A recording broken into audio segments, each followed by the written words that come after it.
guys want to know how to make the best meatballs you've ever eaten? Now, I'm using ground lamb, but you can literally use anything: ground beef, ground turkey, ground chicken, and they will still taste amazing. Let's go. So I am using ground lamb from Aldi. So for me, when I make meatballs, I like to cut my ground beef, lamb, chicken into little sections. It's just easier to make perfect size meatballs. And then I put salt, garlic salt, and ground cumin on it. I will say ground cumin is the hardest spice to shake out of a spice shaker. Just throwing that out there.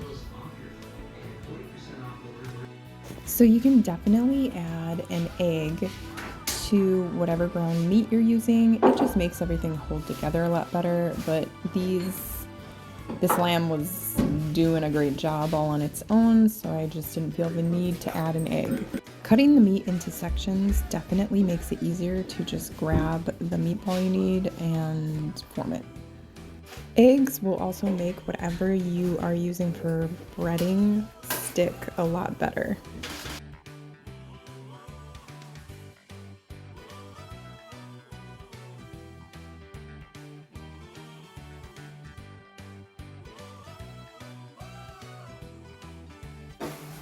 Just moving that knife so it doesn't drop on the floor, you know, cut somebody's foot off, and then you have to go to the hospital. Don't really feel like it tonight.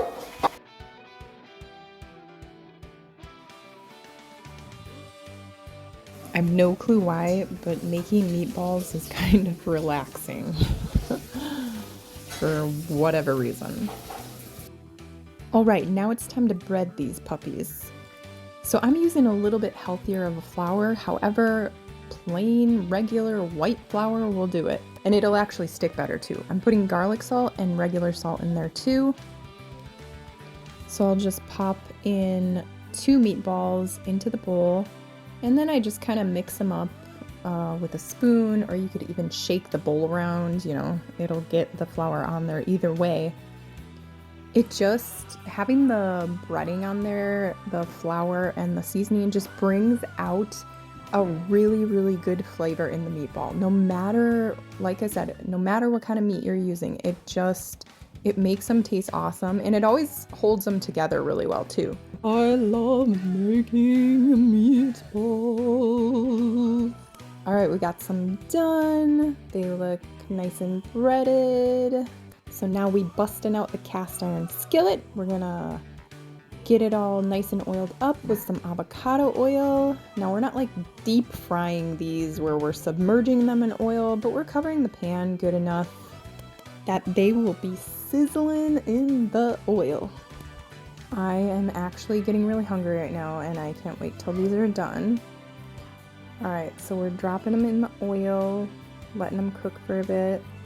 You really just want to brown them on each side. And while I realize I could have literally popped my cast iron skillet in the oven, I just got out a baking dish because I wanted to do butter instead of oil. So I am just putting some butter on this little dish. This is my daughter, she's doing the noodles. So you probably can't tell from the video, but they are breaded. It's really hard to tell though, because lamb, I feel like it's a very light meat, doesn't get as dark as ground beef. Daughter made some little homemade apple pies. They were so adorable. All right, these are just about done. So we're going to get them into our baking dish. I have the oven on 375, and we're probably gonna do about 15 to 18 minutes. Like I said, depending on the meat, and depending on how, you know, well the middle cooked while it was frying in the frying pan.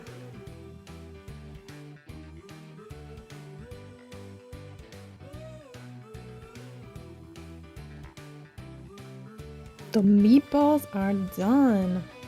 They look and smell amazing. Threw some noodles, marinara sauce, shredded some cheese, and now we are ready to devour. Thanks for cooking with us.